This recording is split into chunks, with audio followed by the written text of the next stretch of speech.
Welcome, Lisa Messenger. Thank you for an amazing Women with Ambition breakfast this morning. We just wanted to do a bit of a summary on takeaways from this morning.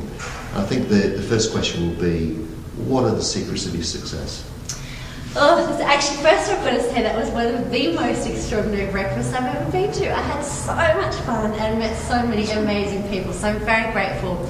The secrets to my success, well, I guess one of them would be, self-belief. You need to have an absolute, unwavering self-belief. Be able to recognise failure and fail quickly, I think. Surround yourself with an amazing team and recognise what your weaknesses are. So mine, for example, are that I'm completely hopeless at detail. So I have an amazing team that I come up with the big idea and then they run along behind me and actually implement and make it happen. And I think it's all about self-belief and tenacity, really. And are those attributes that you feel you can take from the entrepreneurial world into the corporate world? Yeah, I think it's slightly more difficult because obviously in the corporate world there's a lot of red tape and bureaucracy and fist banging on the table and this is how it's always been done. But I think that's probably where you need to have even more self-belief and really think, not in an egotistical or arrogant way, but be able to actually stand up for yourself and say, I think this is, I think we can change, or I think this would be a great idea to implement, or, let's think a bit outside the box, or, hey, have you thought about this vision for the company? I think, there's too many people who just go to work and it's the 9 to 5 and, oh God, it's Monday tomorrow. And I think, we spend so much time at work, you've got to love your job, and so if you can make a little bit of change within your workplace, then I think that's really valuable. Right. We talked about self-belief, and you also combine self-belief with authenticity.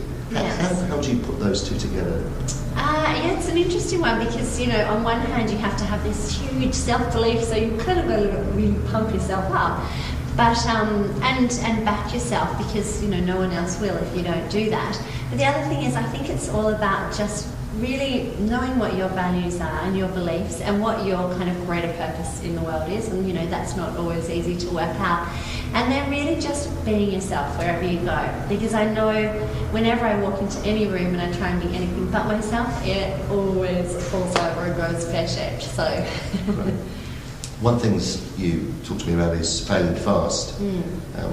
How do you limit the damage of failing fast? What does it actually mean?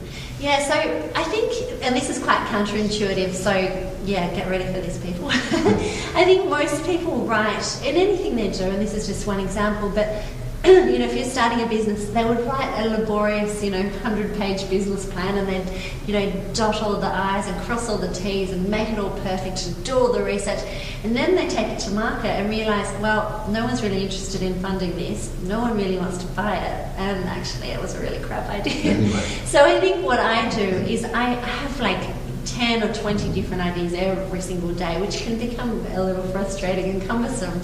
But I kind of do back of the envelope stuff, and then I might put a couple of pages together, and I'm lucky because I have an in-house design team, and then I take it out to corporates and shop it around and say, are you interested in this idea? And if people quickly say, yes, I'd like to give you $1 million, then I know that does not happen every day.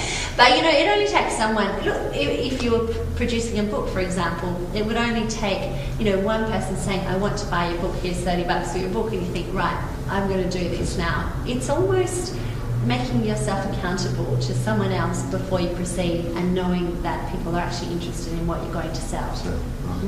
Great. Final question. You hire such great people at Messenger. What's the secret? Oh, it's because we use Ambition all the time. That's for the outtakes. Yes. So we do. You do? Not always. So in terms of hiring people, I have learnt that I hire culturally over experience every single time. Right. I found, and it's actually interesting with my latest venture, Renegade Collective, we actually have no one who's ever worked for a magazine working in the team, which is kind of, again, quite counterintuitive because you would think that you would need that to know what you're actually doing. But I find it's the young, hungry, really passionate people that genuinely want to be there and aren't just driven by money that are the ones that kind of are there for the longevity. I find sometimes people from within the industry, don't necessarily have the right attitude. They're not a good cultural fit. There might be ego attached to it, and that's okay for me because a lot of what we're doing doesn't require a lot of technical ability other than designers. And then all of our writers and people are freelance. So I just think it's attitude every time for me. Great. Lisa and Bestia, thank you very much for this morning. You've been fantastic. Thank you. With our mission, and thank you for all your support. Thank you for having me. It's absolutely wonderful, and I look forward to doing it all again soon. Thank you.